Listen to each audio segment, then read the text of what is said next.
How are y'all doing tonight? Great. Really?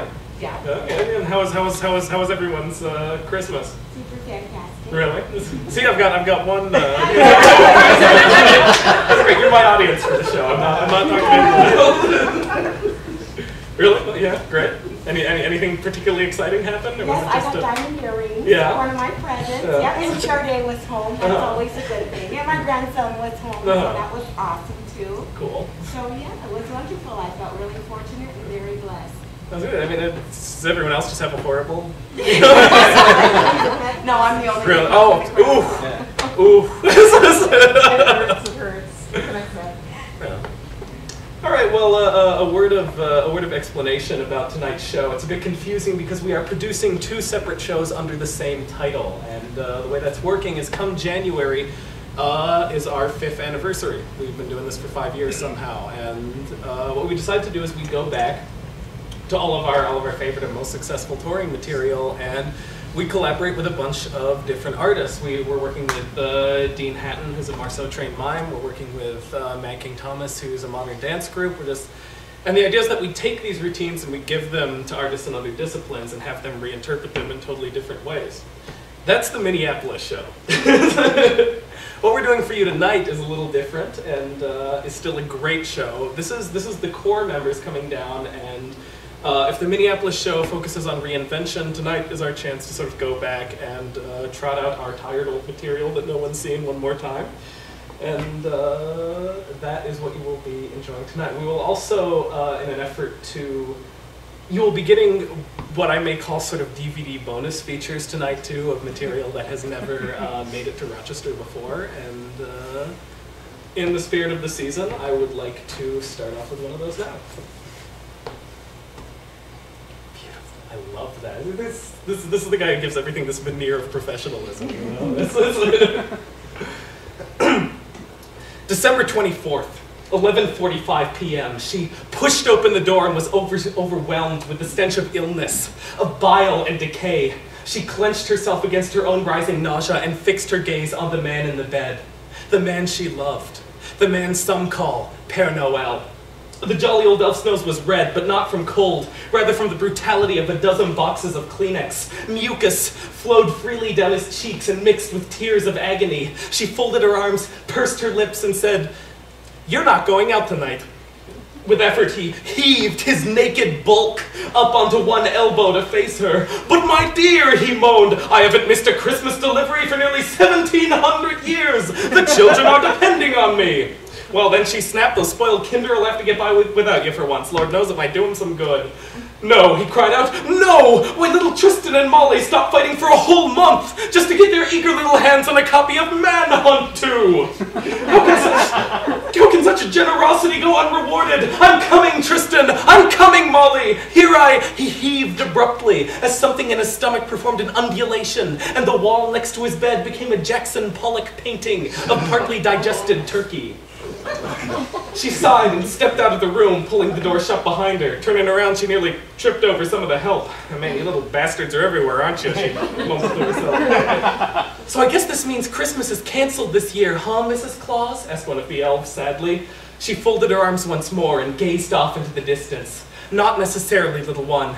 There's one man who has the power to get the presents to all the children of the world in the blink of an eye." The elf's eyes widened. "You can't mean I do," she stated firmly. But they haven't gotten along for centuries. The boss will be furious. Why would he help us now?" "He's a forgiving man," she said. "It's kind of in his nature, and we're out of options." She shifted her gaze out the window, out onto the barren, icy wasteland that surrounded them. "Contact him now. We have hardly a moment to spare." 'Twas the night before Christmas, and all through the house not a creature was stirring, not even a mouse. The child was nestled all snug in his bed, while visions of decadence danced in his head. Little Tony lay in bed, staring at the ceiling with sleepless and eager eyes. There were 42 cracks in the ceiling, 43 if you counted the one his father had tried to patch with a wad of spackling putty. But he wasn't thinking about that. He was thinking about one thing he wanted more than anything in the world. A vibrating Harry Potter broomstick. He often lay awake at night dreaming about thrusting it between his legs and experiencing the simulated sensation of exultant give Bumpy flight. He dropped plenty of hints about it to his parents, but they shifted in their chairs and seemed to become more uncomfortable the more enthusiastic he grew. He knew that there was no longer any possibility that they might cave to his desires. His only hope now lay with Santa, and this night of all nights, the deepest desire of his heart might be answered.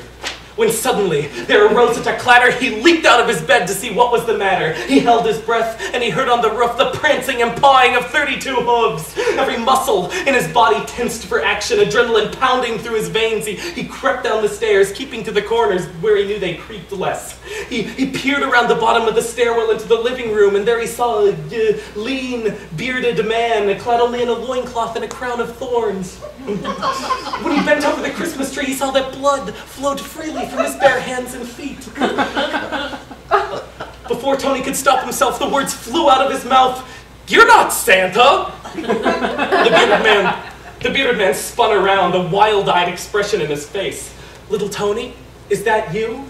Tony stepped sheepishly out of the shadows. His tiny head hung low. "I'm sorry, sir. I didn't mean to spy on you." The bearded man's face relaxed into a smile. "Fear not, little Tony, for I am with you. Be not dismayed, for I am Jesus of Nazareth, who willingly gave up his life for the forgiveness of sins and to bring you to everlasting life." The boy peered at him in confusion. "Who?" Jesus sighed wearily. "Never mind, what was it you wanted?" Little Tony gasped. There was no way he would let this opportunity slip past him. "A vibrating Harry Potter broomstick, Mr. Jesus, sir!" Jesus paused, then knelt down next to the eager child. "Now, Tony, I have that broomstick here for you, if that's what you really want. But first, I want to remind you that there's a lot of starving, suffering children in the world who aren't as fortunate as you are." The boy's gaze had never left the older man's face. "So, let me get this straight. You want me to give away my presents so a bunch of poor kids I've never met can have them?" The older man held his gaze. In a word, yes. The boy's eyes narrowed. "You suck, Jesus!" Suddenly, there was another burst of noise from the roof, and little Tony's eyes widened again. "It's Santa!" he cried exuberantly. "Yeah, I mean the real Santa!" And as he cried out those words and was turning around, down the chimney St. Nicholas came with a bound. "Ho, ho, ho!" he bellowed. "Merry Christmas! Who wants a vibrating Harry Potter broomstick?" "Ooh, ooh, I do!" cried Tony, bounding up and down in delight, his tiny hand waving in the air. "I thought you were supposed to be sick," grumbled Jesus. "I got better," the jolly old elf replied sweetly. "It's a miracle," sang Tony, "a real-life Christmas miracle."